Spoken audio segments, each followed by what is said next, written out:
16 साल का लड़का एक जिम को ज्वाइन करता है और रोज़ शाम को उस जिम में जाने लगता है। उस जिम में बहुत सारे लोग आते थे और वहाँ एक लड़की भी आती थी। इस 16 साल के लड़के को उस 19 साल की लड़की को लाइक करने लगता है। फिर इन दोनों में आपस में फ्रेंडशिप हो जाती है और फिर धीरे धीरे एक रिलेशनशिप में आ जाते हैं और बॉयफ्रेंड और गर्लफ्रेंड बन जाते हैं। वह लड़का अपने स्कूल के बाद उस लड़की के कॉलेज के बाहर मिलने जाता है, लेकिन वह लड़की सोचती है ये छोटा है इसलिए वह कॉलेज पर नहीं मिलती और कहीं तीसरी जगह मिलने लगते हैं। ऐसे ही 1 साल, 2 साल और 3 साल बीत जाते हैं। इन 3 सालों में क्या देखते हैं कि वह लड़की उस लड़के को एक्चुअल में बहुत भाव नहीं देती थी और बहुत डिमांड करती थी, जबकि ये लड़का उस लड़की के लिए बहुत सीरियस था और बहुत प्यार करता था। ऐसे ही 3 साल बाद दोनों लोग एक गार्डन में बेंच पर बैठे होते हैं। फिर क्या होता है, लड़की के मोबाइल पर एक मैसेज आता है और जैसे ही मैसेज आता है वह लड़की अपने मोबाइल को अपनी पॉकेट में रख लेती है। तो वह लड़का पूछता है उससे किसका मैसेज है। इस पर वह लड़की उसको बताने से मना कर देती है। वह इंसिस्ट करके पूछता है कि बताइए किसका मैसेज है, पर वह नहीं बताती। इससे दोनों के बीच में झगड़ा हो जाता है। आखिर में वह लड़का उसकी पॉकेट से मोबाइल निकाल कर देखता है, उस मैसेज को देखता है। तो वह क्या देखता है, मैसेज में लिखा हुआ है आई लव यू। किसी और लड़के ने उस लड़की को मैसेज किया था आई लव यू। इस पर वह लड़का बुरी तरीके से टूट जाता है और उससे कहता है ये किसका मैसेज है, तुमने मेरे साथ ऐसा क्यों किया। इस बात पर वह लड़की जवाब देती है तुम हो क्या, तुम्हारा लाइफ में कोई गोल नहीं है, तुम्हारे एग्जाम में कोई परफॉर्मेंस नहीं है, तुम अपनी लाइफ में कुछ नहीं कर सकते, तुम्हारा फ्यूचर में कुछ भी नहीं हो सकता। मुझे देखो, मैं 22 साल की हूं, अगले 2-3 सालों में मेरे परिवार वाले मेरी शादी कर देंगे और जब मेरी शादी होगी तो तुम स्कूल में पढ़ रहे होगे। और यह कहकर वह लड़की वहां से चली जाती है।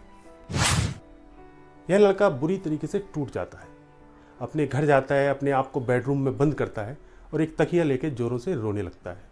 यह लड़का पहले जैसा नहीं रहता, अब यह किसी से बातचीत नहीं करता और एक तरीके से डिप्रेशन में चला जाता है। 3 साल बाद उसके फाइनल बोर्ड के एग्ज़ाम आते हैं और जैसे तैसे वह बोर्ड एग्ज़ाम पास करके, स्कूल को पास करके कॉलेज पहुंच जाता है।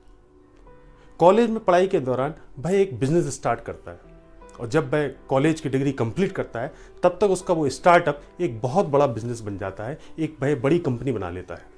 तो इसकी एज कम होती है लेकिन बहुत सारा पैसा कमाने लगता है। फिर एक दिन ये ऑफिस में एक पार्टी रखता है और उस पार्टी में ऑफिस के सभी एम्प्लॉय को इनवाइट करता है उनकी फैमिली के साथ। और फिर सभी एम्प्लॉय अपनी फैमिलीज के साथ उस पार्टी में आते हैं और उस पार्टी में वो लड़की भी आती है क्योंकि उस लड़की का हस्बैंड उसी की कंपनी में जॉब करता है। ये लड़की और उसका हस्बैंड हाथ में ड्रिंक का ग्लास लिए हुए आपस में एंजॉय कर रहे होते हैं। तभी ये लड़की बोलती है कि अरे तुम अपने बॉस से तो मिलवाओ, उनके बारे में बहुत सुना है।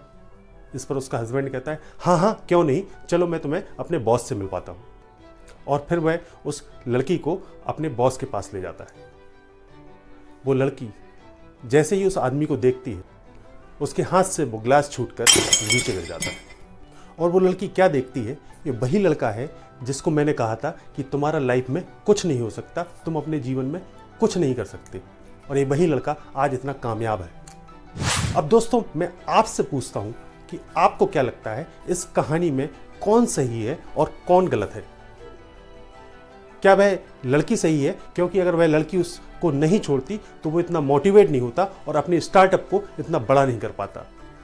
कि वह लड़का सही है जो उस लड़की से सच्चा प्यार करता था, इसलिए वह अपनी लाइफ में उसको खुश रखने के लिए जरूर कामयाब होता है। तो कमेंट कर बताइए कि इन दोनों में से कौन ज़्यादा सही है।